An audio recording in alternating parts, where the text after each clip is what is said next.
ಸ್ನೇಹಿತರೆ, ಮನೆಯ ಪಕ್ಕದಲ್ಲಿರುವ ಖಾಲಿ ಜಾಗದಲ್ಲಿ ನಾವು ಯಾವ ರೀತಿಯಾಗಿ ನಮಗೆ ಬೇಕಾದ ರೀತಿಯ ತರಕಾರಿ ಇತ್ಯಾದಿಗಳನ್ನು ಬೆಳೆಯಬಹುದು ಅನ್ನೋದನ್ನು ಹಿಂದಿನ ವಿಡಿಯೋಗಳಲ್ಲಿ ತೋರಿಸಿದ್ದೆ. ಇನ್ನೊಮ್ಮೆ ಈ ಬಗೆಯ ವಿಡಿಯೋವನ್ನು ನಿಮ್ಮೊಡನೆ ಹಂಚಿಕೊಳ್ತಾ ಇದ್ದೀನಿ. ನೋಡಿ, ಮೈಸೂರಿನಲ್ಲಿ ಮಗಳ ಮನೆಯಲ್ಲಿ ದಿನನಿತ್ಯ ಬೇಕಾಗುವಂತಹ ತರಕಾರಿಗಳನ್ನೆಲ್ಲ ಯಾವ ರೀತಿಯಾಗಿ ಈ ಪುಟ್ಟ ಜಾಗದಲ್ಲಿ ಬೆಳೆದಿದ್ದಾರೆ ಅನ್ನೋದನ್ನು ನೀವೇ ನೋಡಬಹುದು.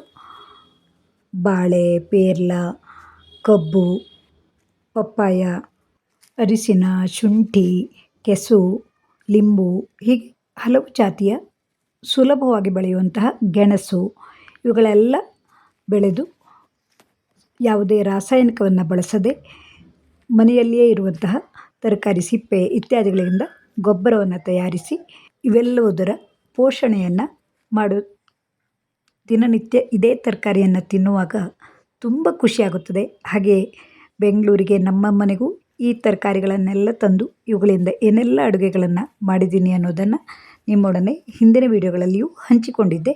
ನಾನಿವತ್ತು ಇವರ ಮನೆಯಲ್ಲಿ ಬೆಳೆದ ಈ ಬೆಂಡೆಕಾಯಿಯನ್ನು ನಮ್ಮ ಮನೆಗೂ ತಂದು ಅದರಿಂದ ಹಸಿ ಮಾಡುವ ವಿಧಾನವನ್ನು ಹಂಚಿಕೊಳ್ತಾ ಇದ್ದೀನಿ. ಇದು ಯಾವ ರೀತಿಯ ಬೆಂಡೆ ಅಂತ ನಿಮಗೆ ಗೊತ್ತಿದ್ದರೆ ಹೇಳಿ. ಇದು ಪೇಟೆಯಲ್ಲಿ ಸಿಗುವ ಬೀಜವನ್ನು ಹಾಕಿ ಬೆಳೆದ ಬೆಂಡೆಯಾಗಿತ್ತು. ಈ ಬೆಂಡೆಕಾಯಿಯನ್ನು ನಾವು ಮನೆಯಲ್ಲಿಯೇ ಬೆಳೆದಾಗ ಅದರ ರುಚಿಯೇ ಬೇರೆ ಮತ್ತು ಸ್ವಾದವೇ ಬೇರೆಯಾಗಿರುತ್ತದೆ. ಈ ಬೆಂಡೆಕಾಯಿಗೆ ನೀವು ಏನೆಂದು ಕರೆಯುತ್ತೀರಿ ಅಂತ ಹೇಳಬಹುದು. ಪೇಟೆಯಲ್ಲಿ ಸಿಗುವ ಬೆಂಡೆಕಾಯಿಗಿಂತಲೂ ಹೀಗೆ ಮನೆಯಲ್ಲಿಯೇ ಬೆಳೆದ ಬೆಂಡೆಕಾಯಿಯನ್ನು ಉಪಯೋಗಿಸಿ ಅಡುಗೆಯನ್ನು ಮಾಡಿದವಾಗ ತುಂಬ ರುಚಿಯಾಗಿರುತ್ತದೆ. ನೋಡಿ, ಈ ಬೆಂಡೆಕಾಯಿ ನಮ್ಮ ಅಜ್ಜನ ತೋಟದಿಂದ ನಮ್ಮ ಅಜ್ಜ ಬೆಳೆಸಿದ್ದಾರೆ. ಎಲ್ಲಿ? ಮೈಸೂರಿನಲ್ಲ? ನೋಡಿ ಎಷ್ಟು ದಪ್ಪಕ್ಕಿದೆ. ಈ ಬೆಂಡೆಕಾಯಿಂದ ನಿಮಗೆ ಯಾವ್ಯಾವ ಅಡುಗೆ ಖುಷಿ? ಇದು ಇದರಿಂದ ಬೆಂಡೆಕಾಯಿ ಪಲ್ಯ, ಬೆಂಡೆಕಾಯಿ ಸಾರು, ಬೆಂಡೆಕಾಯಿ ಹಸಿ ಅವೆಲ್ಲ ಪ್ರೀತಿನಾ? ಇವತ್ತೀಗ ಇದ್ರದ್ದು ಹಸಿ ಮಾಡೋಣ ಹಾಗಿದ್ರೆ.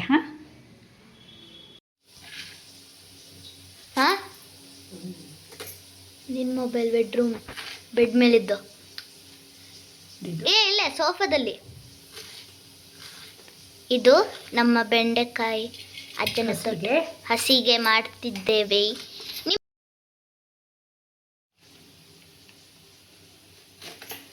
ಅಜ್ಜನ ತೋಟದಲ್ಲಿ ಏನೇನು ಬೆಳೀತಾರೆ? ಅಜ್ಜನ ತೋಟದಲ್ಲಿ ಪಪ್ಪಾಯ, ಬೆಂಡೆಕಾಯಿ, ಹೂವೆಲ್ಲ ಬೆಳೀತಾರೆ. Butter fruit, Jack fruit, banana. Jack fruit ಆಗುತ್ತಾ? ಜಾಕ್ ಫ್ರೂಟ್ ಎಲೆ? ಸಾರಿ ಜಾಕ್ ಫ್ರೂಟ್ ಎಲೆ ಇದೆ. ದಾಸವಾಳ ಹೂವಿಂದ ಅಜ್ಜಿ ಏನೆಲ್ಲ ಅಡುಗೆ ಮಾಡ್ತಾರೆ? ದೋಸೆ ಎಲ್ಲ ಮಾಡ್ತಾರೆ, ಹಸಿ ಎಲ್ಲ ಮಾಡ್ತಾರಲ್ಲ. ನಾನು ಇವತ್ತು ಅದರದ್ದು ಸಾರು ಮಾಡಿದ್ದೀನಿ. ಮೈಸೂರಿಂದ ಬೆಂಗಳೂರಿಗೆ ನಿನ್ನೆ ಬರುವಾಗ ತೊಗೊಬಂದಿದ್ದು ಬೆಂಡೆಕಾಯಿ, ದಾಸವಾಳ ಹೂವು ಎಲ್ಲ. ಅದರ ಅಡುಗೆ ಅಂದರೆ ನಿಮಗೂ ಖುಷಿ, ಹಾಗಾಗಿ ಅದರ ಅಡುಗೆಯನ್ನು ತೋರಿಸ್ತಾ ಇರೋದು.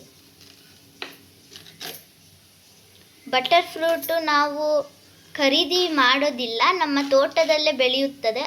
ಅದನ್ನೇ ನಾವು ಕುಯ್ದು ತಿನ್ನುತ್ತೇವೆ. ಬಟರ್ ಫ್ರೂಟ್ ಆಗಿದೆಯಾ? ನೋಡಿ, ಈ ರೀತಿಯಾಗಿ ಸಣ್ಣದಾಗಿ ಹೆಚ್ಕೊಂಡು ಸ್ವಲ್ಪ ಹುಳಿಯನ್ನು ಹಾಕಿ ಬೇಯಿಸಿದರೆ ಲೋಳೆ ಆಗೋದು.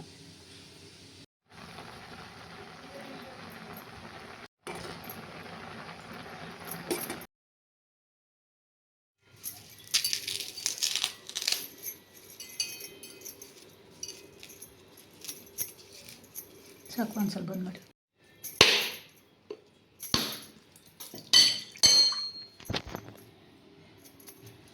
ಇದನ್ನು ಎಸಿದೆ, ಹಾಗೆ ಕುಡಿಯೋಕ್ಕೂ ಚೆನ್ನಾಗಿರುತ್ತೆ. ಇಲ್ಲಾಂದರೆ ದೋಸೆ, ಇಡ್ಲಿ ಎಲ್ಲ ಮಾಡುವಾಗ ಇಷ್ಟು ಥರ ಉಪಯೋಗಿಸ್ಕೊಳ್ಬೋದು.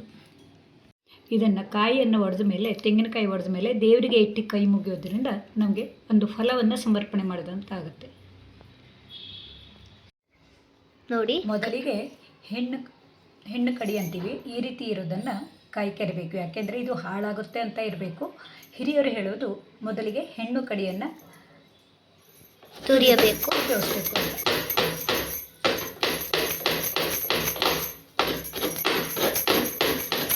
ಹಸಿ ಎಲ್ಲ ಮಾಡುವಾಗ ಈ ರೀತಿಯಾದ ಹಸಿ ತೆಂಗಿನ ತುರಿ, ಅಂದರೆ ಆ ತಾಜಾ ಒಡೆದ ತೆಂಗಿನ ತುರಿಯಿಂದ ಹಸಿ ಮಾಡಿದ್ರೆ ತುಂಬ ರುಚಿಯಾಗಿರುತ್ತೆ. ಇದನ್ನು ಹಸಿಗೆ ಹಾಕಿದರೆ ಚೆನ್ನಾಗಿ ಟೇಸ್ಟ್ ಬರುತ್ತೆ.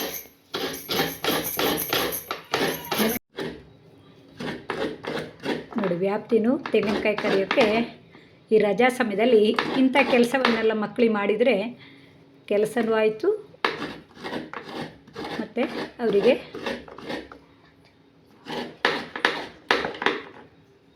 ಟೈಮ್ ಪಾಸ್ ಆದಂಗೂ ಇರುತ್ತೆ. ಮಕ್ಕಳಿಗೆ ರಜಾ ಸಮಯದಲ್ಲಿ ಈ ರೀತಿಯಾದ ಕೆಲಸವನ್ನು ಕೊಟ್ಟರೆ ಅವರಿಗೆ ಸಮಯ ಕಳೆದಂತಾಗುತ್ತೆ ಮತ್ತು ಕಲ್ತ್ಕೊಳ್ಳೋಕ್ಕೆ ಒಂದು ಅವಕಾಶ.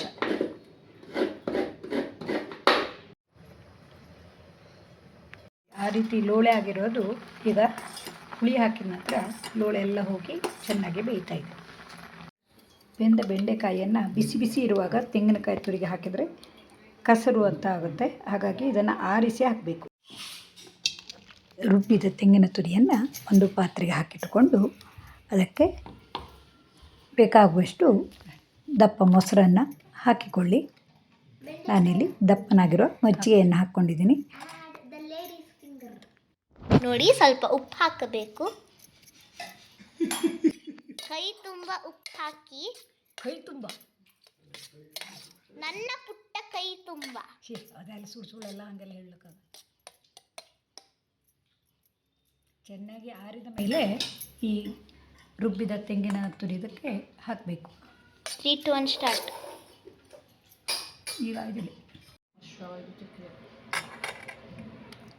ಬೆಂಡೆಕಾಯಿ ಮಾಡ್ತಿಲ್ಲ, ದೊಡ್ಡ ಕೆಟ್ಟು. ಯಾರು? ಬೆಂಡೆಕಾಯಿ.